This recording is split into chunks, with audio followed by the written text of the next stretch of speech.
60 రోజుల్లో మీతో ఇంగ్లీష్ అద్భుతంగా మాట్లాడిస్తాం. వెంటనే కాల్ చేసి జాయిన్ అవ్వండి. హలో అండి, నమస్తే. Welcome to Suman TV. నేను మీ హరిత అక్కల, emotional wellness coach and motivational speaker. ఈరోజు నేను ఒక వెరీ ఇంట్రెస్టింగ్ టాపిక్తోనే వచ్చానండి. ఏంటి అంటే కంపారిజన్. అరే, కంపారిజన్ ఇంట్రెస్టింగ్ టాపికా అంటారు కదా, ఐ నో. బట్ కంపారిజన్ ఎందుకు ఇంత ఇంపార్టెంట్ టాపిక్ నేను చెప్తాను. మనకి తెలుసో తెలియకుండానో ఒక తల్లి పిల్లలు పుట్టిన వెంటనే, లేకపోతే తండ్రి, లేకపోతే చుట్టుపక్కల వాళ్ళు ఏం చేస్తామో, ఆ పిల్లను ఇలా తీసుకోగానే స్టార్ట్ చేస్తాం. ముక్కు నాలాగుందా, లేకపోతే కన్ను నాలాగుందా, విచ్ ఈజ్ నాట్ రాంగ్. నేను అది తప్పు అనట్లేదు. కానీ అక్కడి నుంచి స్టార్ట్ అయ్యే కంపారిజన్ స్లోగా వాళ్ళు పెరిగే కొద్దీ వాళ్ళ ఫ్రెండ్స్తోని, ముఖ్యంగా వాళ్ళ ఇంట్లో అన్న ఉంటే అన్న, అక్క ఉంటే అక్కతోని స్టార్ట్ చేస్తాం కదా. వీడి కలర్ ఇలాగా, వీళ్ళ కలర్ ఇలా, వీళ్ళది ఇలా, వీళ్ళ ముక్కు ఇలా, వీళ్ళ కన్ను ఇలాగా అని అది కంపేర్ స్లోగా స్టార్ట్ చేస్తాం. స్టార్టింగ్లో దాని ఎఫెక్ట్ ఏమి ఉండదండి. బికాస్ బేబీ మైండ్స్లో ఉంటారు కదా, వాళ్ళ మీద ఎలాంటి ప్రభావం ఉండదు మ్యాక్సిమం. బట్ స్లోలీ మనం అదే రిపీట్ చేయటం వల్ల వాళ్ళకి ఏమైపోతూ ఉంటుందంటే, సబ్కాన్షియస్ లెవెల్లో వాళ్ళు అనుకుంటూ ఉంటారు టీనేజ్ దగ్గరికి వెళ్ళేసరికి, ఓ నేను నచ్చట్లేదు వీళ్ళకి. ఐదర్ మనం ఏదైతే పిల్లనో చూసి వాళ్ళలాగా నువ్వు ఎందుకు లేవు అనే క్వశ్చన్స్ పదే అంటూ వాళ్ళని కానీ పెంచింటే, వాళ్ళు 12-13 ఇయర్స్ వచ్చేసరికి నేను మా అమ్మ నాన్నలకి నచ్చను, ఎందుకంటే వాళ్ళలా నేను లేను కాబట్టి ట్రై చేస్తారు. 12-13 ఇయర్స్ దాకా ట్రై చేస్తారు వాళ్ళలాగా వీళ్ళు ఉండి ఇంప్రెస్ చేయడానికి పేరెంట్స్ని. బట్ ఆ ఏజ్ వచ్చిన తర్వాత they will give up at a point అనమాట. వచ్చి నేను ఇంకెట్లున్నా నచ్చను కాబట్టి నేను అపోజిట్ చేస్తానని స్టార్ట్ చేస్తారు.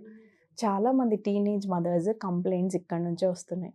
నేను ఏం చేసినా సరే వాడికి నేను పడట్లేదు మేడం, ఏం చేయండి అని అంటే, ఈ కంపారిజన్ని మనం తెలుసో తెలియకో వాళ్ళు చిన్నగా ఉన్నప్పుడే చేసి ఉంటాం. అదే అని నేను అనట్లేదు, వేరే రీజన్స్ కూడా ఉండుంటాయి. బట్ ఒకవేళ మనం కానీ ఆ కంపారిజన్స్ స్టాప్ చేస్తే, అంటే మనం తగ్గించుకుంటే, వాళ్ళని వాళ్ళలానే చూద్దాం. ప్రతి సోల్లో కూడా దేవుడు ఏదో ఒక్కటి వాళ్ళలో ఒక యునీక్ క్వాలిటీ పెట్టింటాడు. కొంతమంది వ్యాపారం కోసం పుట్టుండొచ్చు, కొంతమంది ఉద్యోగం కోసం పుట్టుండొచ్చు. మనం ఇద్దరిని కంపేర్ చేసి నువ్వెందుకు వ్యాపారం చేయలేకపోతున్నావు అని వీళ్ళని అడిగినా, నువ్వెందుకు వాళ్ళ ఉద్యోగం చేయలేకపోతున్నావు అని వీడిని అడిగినా, వాళ్ళ సెల్ఫ్ కాన్ఫిడెన్స్ చంపేస్తున్నాం మనం. అలా అని మేడం వాడు రెస్పాన్సిబిలిటీ లేకుండా తిరుగుతున్నాడు అంటారు. అలాంటి వాళ్ళని కూడా నేను చాలా చూశాను. సివిల్స్కి ప్రిపేర్ అవుతున్నాను అని చెప్పి గత 5-6 ఇయర్స్గా ఇంట్లోనే ఉన్న వాళ్ళని చూశాను, 12-13 ఇయర్స్ ఉన్న వాళ్ళని చూశాను. సో అంటే నేను ఇక్కడ వాళ్ళని తప్పు పట్టట్లేదు, కానీ అంత ఇర్రెస్పాన్సిబుల్గా ఉన్నా కూడా పేరెంట్స్గా వాళ్ళకి అది చాలా కష్టం. సో బోత్ ద పార్టీస్ నేనేం చెప్తున్నా అంటే, కంపారిజన్ అనే దరిద్రాన్ని నేను దరిద్రం అని అంటాను. ఎందుకంటే దానివల్ల ఏమవుతుందంటే మన ఎనర్జీ మీద పడుతుంది కదా. Comparison is a negative energy. మనల్ని మనం వేరే వాళ్ళతో కంపేర్ చేసుకున్నా, లేదు మనం వేరే వాళ్ళతో ఇంకో వాళ్ళతో కంపేర్ చేసినా, మనం ఇస్తోంది ఏంటి వాళ్ళకి అంటే ఒక పనిష్మెంట్. ఎందుకు వాళ్ళలాగా ఉంటే బాలేరు అన్న మనం మెసేజ్ ఇస్తున్నాం. మీరు మారిపోండి, అప్పుడే నేను మిమ్మల్ని యాక్సెప్ట్ చేస్తా. This is never love. ఇది అసలు లవ్ కాదు. మనం ఇచ్చేదేమో పనిష్మెంటు, రిటర్న్ మాత్రం లవ్ ఎక్స్పెక్ట్ చేస్తాం. Yes or no? Can you see the difference? So comparison అన్న దరిద్రం నుంచి కొంచెం మనందరం కూడా బయటికి వద్దాం. ఎందుకనంటే ఎవ్వరికీ ఇది పనికి రావట్లేదు.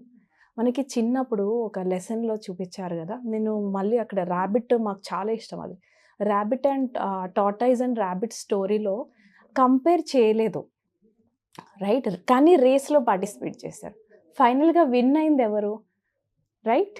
అంటే టార్టాయిస్ క్వాలిటీ టార్టాయిస్దే, అది slow and steady wins the race అని ప్రూవ్ చేశారు. అంటే ర్యాబిట్ ఎంత పరిగెట్టగలిగినా, టార్టాయిస్ ఎంత స్లోగా నడిచినా డెస్టినీ ఎవరు రీచ్ అయ్యారు అన్నది అక్కడ పాయింట్ కదా.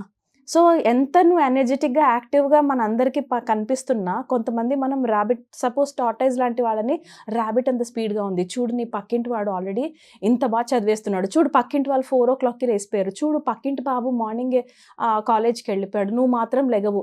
లేపండి, మీ పిల్లల్ని నిద్ర లేపండి, చదవమనండి, తప్పు కాదు. కానీ వాడిలాగా నువ్వు లెగట్లేదు ఎందుకు? ఈ అమ్మాయిలా నువ్వు చదవట్లేదు ఎందుకు? నీ అన్నయ్యకి ఇంత పెద్ద ర్యాంక్ వచ్చింది, జాబ్ వచ్చింది, నీకు మాత్రం ఎందుకు రాలేదు? ఇది మనం కొంచెం తగ్గించుకుంటే మనం ఏం చేస్తామో చెప్పనా, ఫర్దర్గా నెక్స్ట్ జనరేషన్లో వాళ్ళు కంపారిజన్ ఆపేస్తారు. When we stop comparison they will stop comparison. ఇలా మనం కొంచెం బెటర్ వైపు వెళ్ళొచ్చు. ఇన్‌స్టెడ్ ఆఫ్ పగలు ప్రతీకారాలు పెరిగిపోయి, ఇప్పుడు మీరు కూడా చూస్తున్నారు కదా న్యూస్‌లో, పగలు ప్రతీకారాలు పెరిగిపోయి సొంత ఇంట్లో సొంత వాళ్ళే ఒకరినొకరు చంపుకుంటున్నారు. అంత స్టేజ్‌కి వెళ్ళిపోతుంది. అవి ఎక్కడి నుంచి వచ్చాయి? పుట్టినప్పుడు ఇద్దరు ఒకటే తల్లి కడుపు నుంచి పుడుతున్నారుగా. కానీ పెరిగే కొద్దీ బిలీఫ్ సిస్టమ్స్‌లో వాళ్ళని తక్కువగా, పక్కన వాళ్ళని ఎక్కువగా అనుకుంటున్నారు. ఎందుకు? అది కూడా ఫీడింగ్ ఎవరిచ్చారు? తెలుసో తెలియకో చుట్టుపక్కల వాళ్ళమేగా. కంపారిజన్ చేసి వాళ్ళు నిరంతరం వాళ్ళని వాళ్ళు యాక్సెప్ట్ చేయట్లేదు. సెల్ఫ్ యాక్సెప్టెన్స్‌లో జీరో వెళ్ళిపోతుంది మనం ఇస్తున్న ఒక్క మాట వల్ల. దానికంటే నిజంగా చెప్తున్నా, ఇవన్నీ కాస్త బంద్ చేసి కంపారిజన్ తగ్గించి వాళ్ళు ఎలా ఉన్నారో అలానే. నువ్వు ఇలా ఎందుకు లేవు అనే కంటే, నీలో ఇది క్వాలిటీ బావుంది. నువ్వు దీని మీద ఫోకస్ చేస్తే నువ్వు ఫర్దర్‌గా చాలా బావుంటావు. మన టాక్ ఎప్పుడైతే మారుతదో, ముఖ్యంగా మన ఆలోచనలు ఎప్పుడైతే మారుతాయో, మన పాజిటివ్ వర్డ్స్ వస్తాయి. మన పాజిటివ్ వర్డ్స్ ఎప్పుడైతే వస్తాయో, వి విల్ సీ పాజిటివిటీ కదా! సో, కొంచెం కంపారిజన్ తగ్గించుకోండి. అండ్ వెరీ ఇంపార్టెంట్ అంటే ఒక స్టోరీ ఉంటుంది. అది చాలా సార్లు చెప్పాను, మళ్ళీ చెప్తాను. ఒక యజమాని దగ్గర పని చేస్తాడు ఒక తోటమాలి లాంటివాడు. సో, రోజు కింద నుండి పై దాకా ఉంటుందనమాట వాళ్ళ ఇల్లు. సో, ఒక కొలను దగ్గర నుంచి నీళ్ళు పట్టుకొని 2 పాట్స్ ఇట్లా ఉంటాయి కదా! ఇట్లాగా కర్ర పెట్టి దానికి ఇట్లా ఏలాడే 2 కడలి ఆడ కావడి అందులోంచి ఇట్లా పాట్స్‌ని నీళ్ళు నింపుకొని తీసుకొని వెళ్తూ ఉంటాడు పైకి రోజు. ఒక కుండకి కొంచెం క్రాక్ ఉంటుంది. క్రాక్ ఉండి లీకేజ్ అవుతూ ఉంటుందనమాట. ఒక కుండ మాత్రం పర్ఫెక్ట్‌గా ఉంటుంది. ఈ ఇంపర్ఫెక్ట్ కుండ రోజు బాధపడుతూ ఉంటుందనమాట. పైకెళ్ళేసరికి ఆ యజమాని ఇంటికి ఎప్పటివరకైతే వెళ్ళేసరికి పైకి ఈ కుండలో సగం నీళ్ళు ఖాళీ అయిపోతుంటాయి. అదే పర్ఫెక్ట్ కుండలో నిండుగుంటాయి. సో, ఈ కుండ ఏదైతే పగిలిపోయిందో అది బాధపడుతుంటుందనమాట. అరే! నేను సగం ఖాళీగున్నాను, నేను సగం ఖాళీగున్నాను. వాడిలాగా లేను, నేను సగం ఖాళీగున్నాను అనేసి. సో, ఈ బాధ ఎప్పుడైతే అది ఎక్స్‌ప్రెస్ చేస్తదో, ఇదంతా స్టోరీయే. But still there is a good lesson behind it. Motto ఉంటుంది దాని వెనకాల.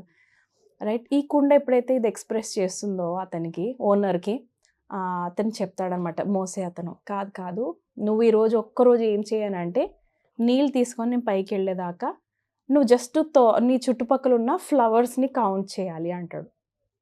అంటే సరే ఎందుకు ఫ్లవర్స్‌ని కౌంట్ చేయమన్నాడు అని, సరే అలా నీళ్ళు నింపుకొని 2 కుండల్లో నింపుకొని అతను అలా పైకెక్కుతున్నంత సేపు కూడా పైకెళ్ళే వరకు చుట్టుపక్కలున్న పువ్వులన్నీ చూస్తూ ఉంటుంది ఈ కుండ. చూసేసరికి దానికి బాగా అనిపిస్తాయి. పువ్వులుంటాయి, కలర్‌ఫుల్ పువ్వులుంటాయి. అండ్ చాలా బావుంటుంది. ఎంజాయ్ చేస్తుంది. జర్నీ అంతా ఎంజాయ్ చేస్తుంది. నాలో నీళ్ళు పోతున్నాయి, పోతున్నాయి, పోతున్నాయి, అయ్యో కారిపోతున్నాయి అనుకునే బాధ కుండ ఎప్పుడు గూడాని ఈసారి ఫ్లవర్స్ మీదకి ఫోకస్ మళ్లించింది. పైకి వెళ్ళి ఇంక పెట్టే టైం కల్లా ఈ కుండలో సగం ఖాళీ ఎలానో అయిపోతాయి గదా! అయిపోయింది. మళ్ళీ సడెన్‌గా దానికి కనిపిస్తుంది. అయ్యో! నాలో నీళ్ళు మాత్రం సగం అయిపోయాయి. అప్పుడు ఈయన అంటాడు, సగం ఖాళీ ఉన్నాని అనుకుంటున్నావు కానీ, నీలో ఉన్న ఇంపర్ఫెక్షనిజం, అంటే నీలో ఉన్న వీక్‌నెస్ ఏంటి? పగిలిపోవడం అంతే కదా! కానీ పనికి రాకుండా అయితే అవ్వలేదు కదా! అందుకనే నేనేం చేశానంటే, నువ్వు రోజు ఒక్కో డ్రాప్ అనేది వేస్ట్ అవ్వకుండా, అక్కడ నేను సీడ్స్ పెట్టుకుంటూ వెళ్ళాను కాబట్టి, కింద నుండి మనం పైకెళ్ళే లోపల రోజు నీ నుంచి నీళ్ళు పడి అక్కడ మొక్కలు, పువ్వులు కాసేదాకా వచ్చినాయి అన్నాడు. అంటే తను ఆ కుండ, ఇంపర్ఫెక్ట్ కుండ నుంచి వచ్చిన నీళ్ళ ద్వారా ఇంత అందంగా ఒకవైపు మాత్రమే ఫ్లవర్స్ ఉన్నాయి, అది గమనించావా అని అడుగుతాడు. అంటే ఈ స్టోరీలో అక్కడ చెప్పడానికి ఏంటి అంటే, నోబడీ ఈజ్ పర్ఫెక్ట్. ఎవ్వరు పర్ఫెక్ట్ కాదు. రైట్? అలాని ఎవ్వరు ఇంపర్ఫెక్ట్ కాదు. మనందరం కూడా ఇంపర్ఫెక్షన్స్ మీద వర్క్ చేస్తూనే ముందుకెళ్ళాలి. నేను పర్ఫెక్ట్‌గా ఉన్నా అనుకున్న రోజు లైఫ్ బంద్ అయిపోతది. అలా అని అయ్యో! నేను చాలా వర్స్ట్‌గా ఉన్నాను, this is negativity. Right? Self blame వద్దు. వేరే వాళ్ళతో కంపారిజన్ అస్సలకే వద్దు. Right? Accept yourself the way you are and accept the other person the way they are. Yeah, I hope this video is helpful to you. Thank you so much for watching. Thank you. Namaste.